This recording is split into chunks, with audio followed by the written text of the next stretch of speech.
Assalamualaikum warahmatullahi wabarakatuh. Perkenalkan, nama saya Rahayunian Ramadhani dengan NIM 0104201100 dari jurusan Manajemen Dakwah B dengan dosen pengampu Bapak Haji Muhammad Iqbal Muin LCMA dengan mata kuliah Tafsir Tematik Manajemen Dakwah. Video ini untuk memenuhi tugas ujian akhir semester mata kuliah Tafsir Tematik Manajemen Dakwah. Jadi pertanyaan yang pertama, jelaskan 4 teknik eksposisi tafsir Al-Quran tersebut. Jawabannya itu ada 4 jenis metode eksposisi. Yang pertama ada metode tahlili atau analitik. Jadi metode tahlili adalah metode yang paling tua dan paling sering digunakan.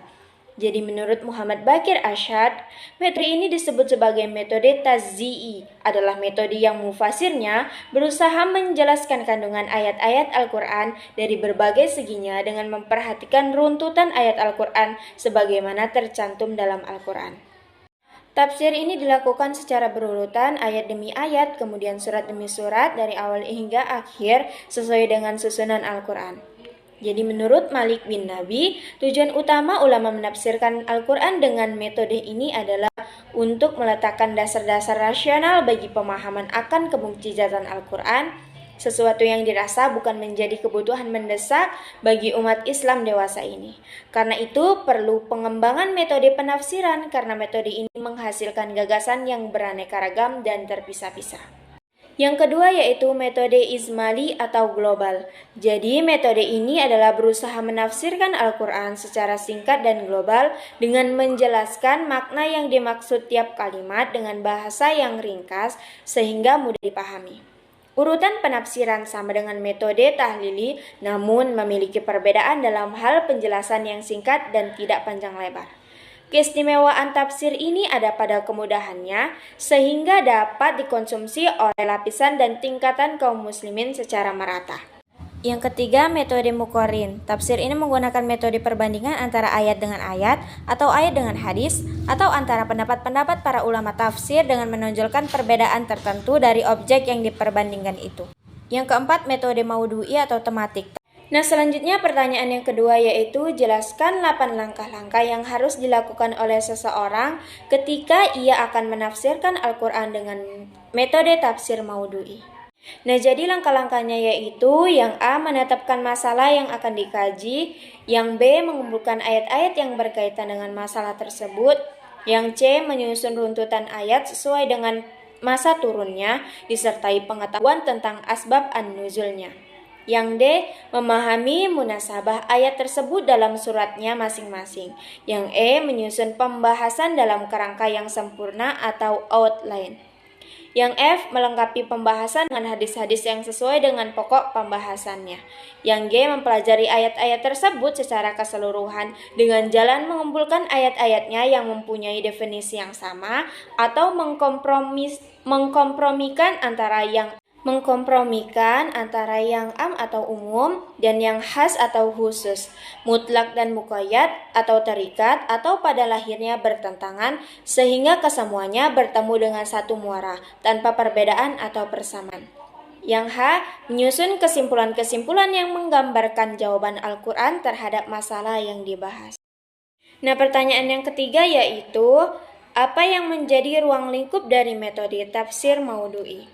Jadi jawabannya yaitu ruang lingkup metode tafsir maudhu'i adalah metode tafsir jenis ini adalah tafsir yang menjelaskan beberapa ayat Al-Quran mengenai suatu judul atau tema tertentu dengan memperhatikan urutan tertib turunnya masing-masing ayat sesuai dengan sebab-sebab turunnya yang dijelaskan dengan berbagai macam keterangan dari segala seginya dan diperbandingkan dengan keterangan berbagai ilmu pengetahuan yang benar yang membahas topik atau tema yang sama. Sehingga lebih mempermudah dan memperjelas masalah karena Al-Quran banyak mengandung berbagai macam tema pembahasan yang perlu dibahas secara maudhu'i supaya pembahasannya bisa lebih tuntas dan lebih sempurna. Selanjutnya pertanyaan yang keempat yaitu siapa nabi yang paling sering disebutkan di dalam Al-Quran? Tuliskan profilnya dan sebutkan secara terperinci nama surah dan ayat dalam bentuk tabel. Jadi nabi yang paling sering disebutkan di dalam Al-Quran yaitu Nabi Musa alaihi salam. Jadi Nabi Musa alaihi salam lahir pada zaman Firaun. Nabi Musa dicintai dan dihormati dalam agama Islam karena menjadi nabi sekaligus rasul. Nabi Musa alaihi salam lahir di tanah Gosyen Mesir dan wafat di Gunung Nebo Yordania. Islam mengenalnya sebagai Nabi Musa alaihi salam, Kristen mengenalnya sebagai Moses, dan bangsa Israel Yahudi mengenalnya sebagai Mose. Tidak diketahui mengenai tanggal lahir Nabi.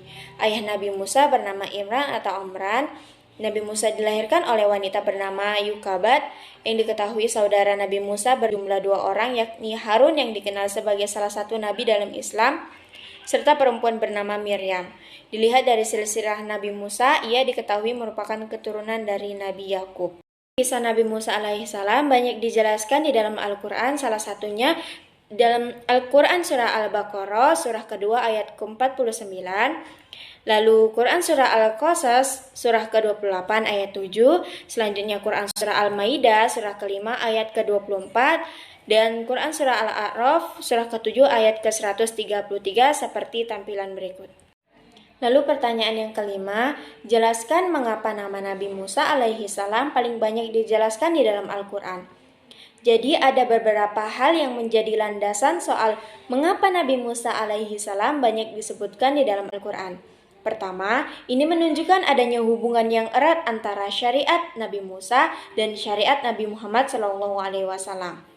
Hal lain yang membuat Nabi Musa alaihi salam banyak disebut di dalam Al-Quran, yaitu karena cobaan dan kesengsaraan yang dialaminya sangat mirip dengan apa yang dialami oleh Nabi Muhammad SAW. Pertanyaan yang keenam, jelaskan prinsip dan model kepemimpinan politik Nabi Sulaiman alaihi salam dalam Al-Quran, buktikan dengan ayat Al-Quran. Jadi hasil penelitian membuktikan bahwa kepemimpinan politik Nabi Sulaiman dalam Al-Quran ada 8 prinsip kepemimpinan politik Nabi Sulaiman, yaitu memiliki ilmu dan hikmah, selalu bersyukur kepada Allah Subhanahu wa Ta'ala, beriman dan bertakwa kepada Allah, bersikap sabar, memiliki karismatik dan berwibawa, bijaksana, adil dan tegas, membangun hubungan diplomatik dan jujur. Kepemimpinan profetik mereka tetap relevan untuk diaktualisasikan dalam konteks kehidupan sosial politik masa kini.